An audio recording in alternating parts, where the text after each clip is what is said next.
Welcome to today's Explainer. If you own a home in or around Plainfield, Indiana, your plumbing is basically fighting a daily, invisible battle against the local soil, the hard water, and those brutal, freezing winters. So today, we're digging into the ultimate Plainfield homeowner's plumbing survival guide. We're drawing directly from the deep local expertise of Keystone Plumbing Indiana to empower you with the knowledge to protect your largest investment. And that's true whether you're living in a historic property downtown or a much newer build out by the airport. All right, let's quickly run through our roadmap for today. We'll start with Plainfield's unique plumbing challenges, then diagnosing common home nightmares, followed by the professional service process, code standards and material lifespans, and finally, navigating costs and FAQs. Let's kick things off with Section 1, Plainfield's unique plumbing challenges. Okay, so Plainfield's high mineral content is absolutely the primary antagonist behind scale buildup in local pipes and water heaters. The municipal water system here delivers water measuring a staggering 12 to 15 grains per gallon of hardness. To put that into perspective, anything over 10 is considered very hard.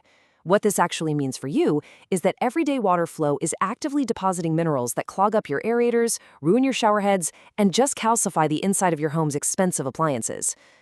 Nature itself is constantly testing your home's defenses around here. Think about it. Shifting clay soils can easily crack underground pipes, while white-lit creeks' high water tables literally force your sump pumps into overdrive during the spring runoff. Then, you throw those brutal Indiana freeze-thaw cycles into the mix, you've got severe, year-round stress being applied to exposed lines in crawl spaces and garages. So the type of problem you're going to face really comes down to the age of your house. It's kind of like a tale of two cities. Historic downtown properties have to deal with rotting cast iron drains that literally corrode away from the inside out. On the flip side, if you live in a 1990 subdivision like Saddlebrook or Woodfield, you're much more likely to battle failing supply lines and those annoying pressure drops when someone flushes a toilet while you're trying to take a shower. Moving right along to Section 2, Diagnosing Common Home Nightmares. I really want you to ask yourself, what are the actual signs of a plumbing leak? Because recognizing these symptoms early is absolutely your best defense against insidious water damage that destroys your drywall and floorboards way before you ever see a single puddle. Okay, here's a brilliant little DIY test for you to try out. Turn off all the water in your house, make sure the washing machine and dishwasher are off, and don't let anyone flush a toilet. Then go check your water meter, wait 2 solid hours, and check it again. If that dial moved even a tiny fraction, you've got a hidden, active leak somewhere in your system. Unexplained spikes in your utility bill, or even just a musty smell under a vanity, those are your home's way of crying out for help. Remember that crazy 12 to 15 grains per gallon hard water stat we talked about earlier? Well, this is exactly how it destroys your water heater from the inside out. As all that sediment heats up, it solidifies right at the bottom of the tank. If you've ever heard a strange popping or rumbling noise coming from your unit, yeah, that is literally the sound of water boiling through a thick layer of rock-hard mineral sediment. It forces your heater to work twice as hard, which hikes up your energy bills and completely slashes its lifespan. Which brings us to Section 3, the professional service process. A reliable professional process really eliminates the stress of hiring a contractor. It boils down to 3 simple steps. First up, contact and dispatch, usually handled with handy text alerts so you aren't just sitting around all day. Second, you get a clear diagnosis explained in plain, everyday language, paired with firm, upfront pricing so there's no way you get surprised.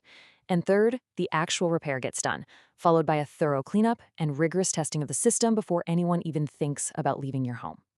Because let's be real, a pipe bursting at 2 a.m. on a freezing January night in Indiana doesn't care about normal business hours.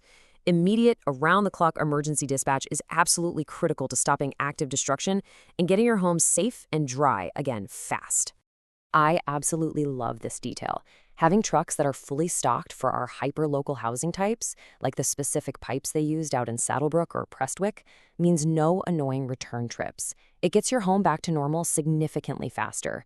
Seriously, there is nothing worse than paying for a service call only to wait 3 days for some proprietary part while your only working toilet is totally out of commission. All right, let's jump into Section 4, Code Standards and Material Lifespans. I know a lot of us hear the phrase code compliance and immediately think of annoying municipal red tape, but actually, scratch that. It's literally about safety. For instance, proper drain slopes of exactly 1/4 inch per foot are required just so gravity can do its job clearing waste. Plus, replacing a water heater incorrectly, that can lead to gas leaks or even carbon monoxide venting straight into your living room. Permits are just an objective safety check for your family. Now, when you're looking to upgrade, material choice is everything. Check this out. PEX supply lines handle those rough Indiana freezes beautifully for about 50 years because they have a little bit of flexibility.